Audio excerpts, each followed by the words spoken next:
guys, for today's video, gagawa tayo ng kimchi. So, we have here ang mga ingredients na hiwa na natin. Wait, pakita ko sa inyo ha. Ito siya.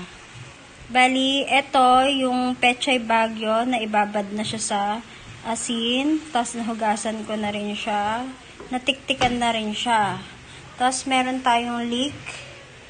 And then we have here yung glutinous rice na niluto ko at saka asukal, brown sugar. Tapos we have carrots. We have apple. And then labanus. At saka ang mixture natin ng luya, bawang, sibuyas, tsaka patis. Binlender ko yan para mas malasa. And then we have here yung ating chili powder. So, start na tayo. So guys, ayan, start na tayo. Ito yung lalagyan natin. So, umpisan muna natin yung ating mixture. Ito, pinaghalong luya, bawang, sibuyas, at saka patis. Ito po yung sarili kong version. Ayan, meron po hindi na na luya. Tanggalin ko na lang. Masyadong malaki. Ang next natin ay yung pinaghalong glutinous rice at saka sugar. Ayan, niluto po ito, niluto. Ayan, and then, ayan, haluin natin.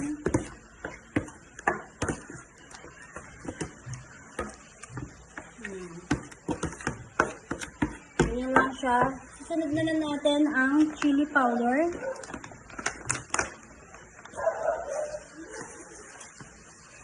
Depende po sa inyo kung gaano kadami. So, ayan.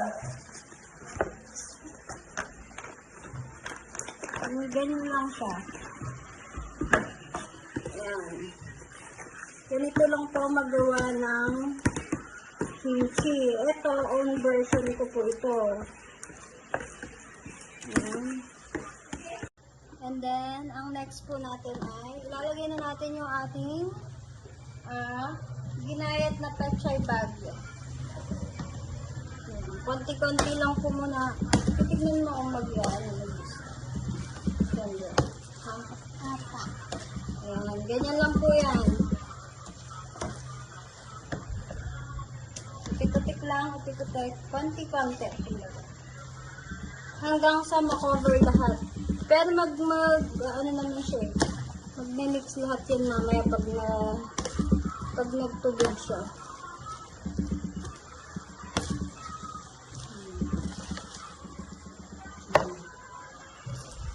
Pag nagtubig na po yan, sarap na yan. Mako-cover din po lahat yan.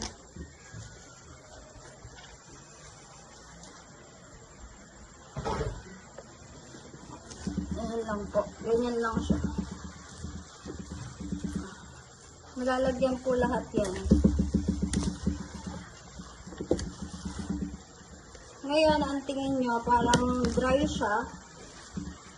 Pero, mamaya-maya lang po yan. Malalagyan na lahat. Ayan lang po.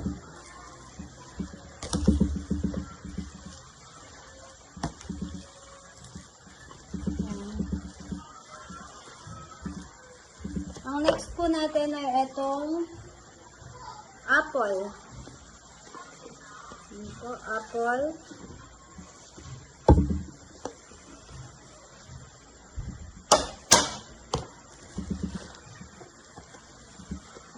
Favorite ko ang kimchi, kaya mahilig akong gumawa. Pwede nyo rin po itong pagkakitaan. Merong maingay dito sa tabi kong pusa.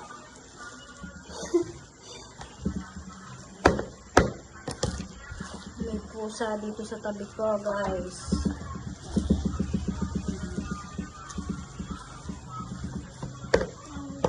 Ang next naman ay itong labanus. Po.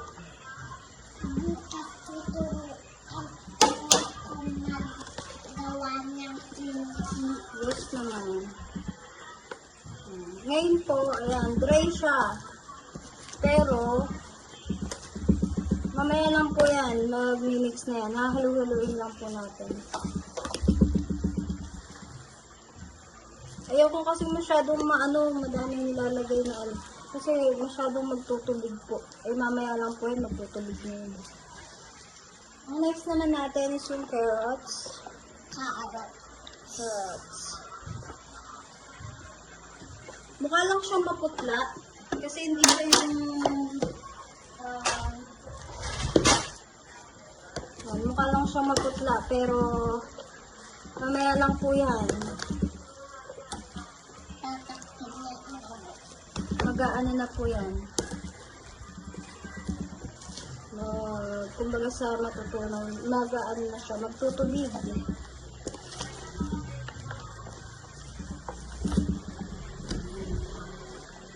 Ganyan lang po siya kasimple. And then, next po ang ating leek. Hindi ako nakabila ng sesame seeds. Bukas ko na lang i-add yung sesame seeds. Kapag po matabang, pwede natin dagdagan ulit ng patis. Ayan po, halo-halo lang, halo-halo. Ayan lang. Ito mga 2 days. 2 days po, okay na yan.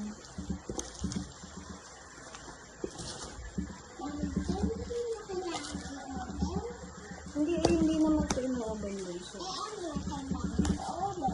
ganyan lang po siya. Tapos, pwede mag-add ng patis pag matabang. Pero ito kasi, tansyado ko na to. Ganyan lang siya dry. Pero later po, later magtutubig na yan. So, okay na yan.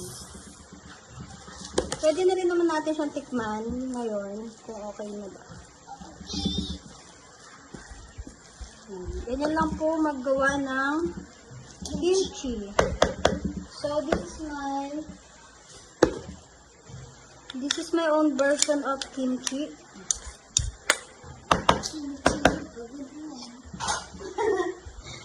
Okay, let's taste, guys.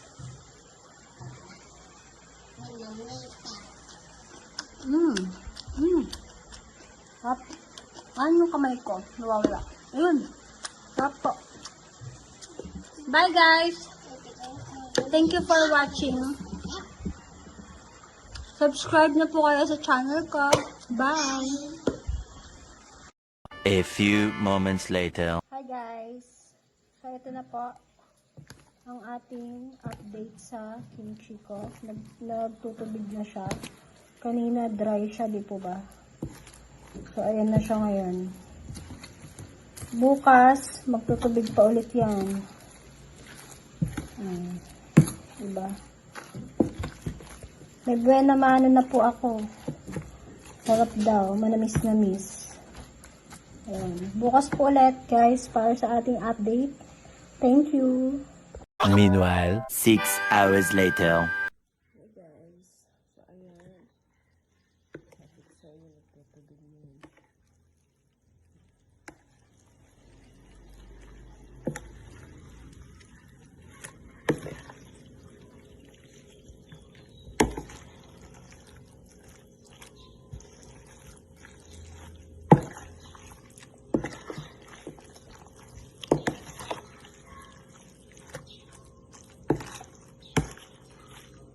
Ayan, pwede na siyang ilagay sa container. Kasi dadenta ko tayo. Thank you guys for watching. Bye.